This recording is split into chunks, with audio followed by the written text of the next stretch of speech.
Halo sahabat liputan6.com, kembali lagi bersama saya Marco Tambobolo di News Flash edisi Kamis tanggal 7 Desember 2023. Sejumlah kabar menarik dari dunia olahraga akan kami hadirkan untuk menambah informasi sekaligus menemani aktivitas Anda pada hari ini.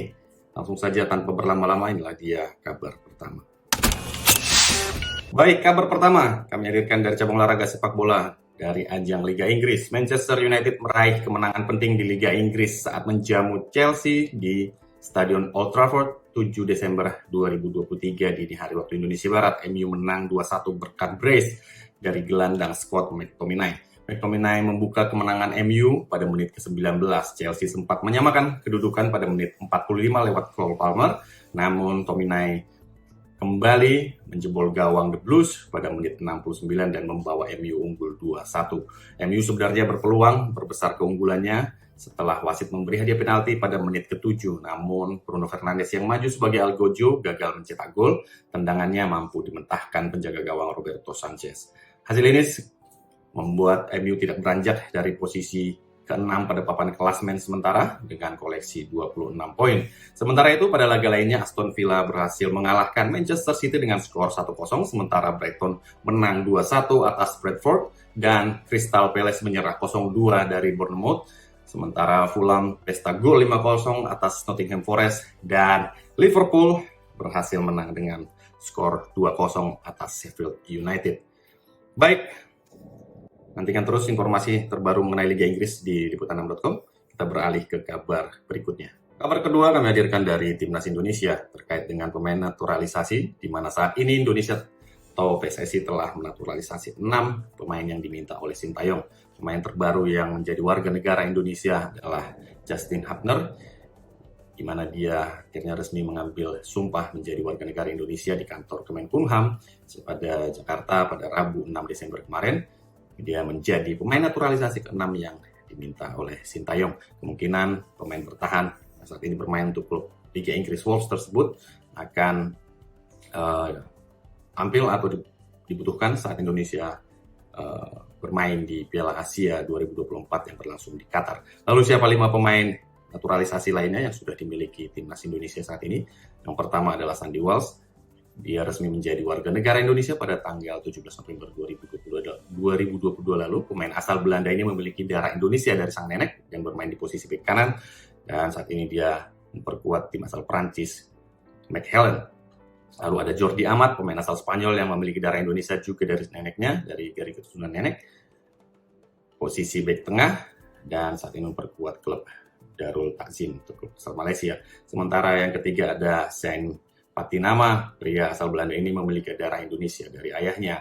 Posisinya dari bek kiri, bisa juga bermain sebagai gelandang dan memperkuat klub asal Norwegia Viking FK. Lalu ada Ivar Jenner dan Rafael Struijk. Ivar Jenner dan Rafael Struijk hadir saat PSSI masih dipimpin oleh Iwan Bule. Dia seharusnya dinaturalisasi untuk timnas Indonesia under 20 tahun yang akan bermain di Piala Dunia U20. Namun akhirnya kita tahu turnamen ini batal digelar dan Indonesia akhirnya mendapat kesempatan untuk menjadi tuan rumah Piala Dunia under 17 tahun. Ivar Jenner lahir di Utrecht, Belanda pada 10 Januari 2004.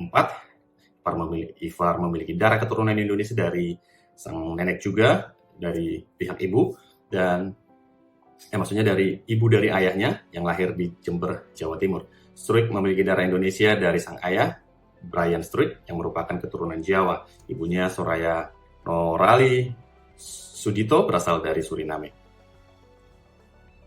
Ivar Jenner sudah bermain saat Indonesia beruji coba melawan Argentina, sementara Struijk juga sudah memperkuat timnas Indonesia melawan Palestina dan Argentina pada Juni lalu.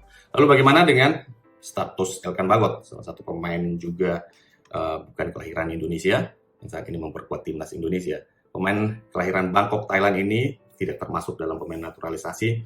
Meski berdarah campuran Indonesia-Inggris, Elkan Bagot sudah memilih menjadi WNI saat berusia di bawah 20 tahun dan memegang KTP Indonesia sejak 9 November 2021 mendatang. Itu dia daftar pemain naturalisasi, 6 pemain naturalisasi yang saat ini dimiliki oleh timnas Indonesia yang seluruhnya merupakan permintaan Sintayong. Kita berharap kehadiran mereka bisa memperkuat timnas Indonesia, terutama saat tampil nanti di Piala Asia 2024 yang berlangsung di Qatar. Next, kita berlanjut ke kabar berikutnya.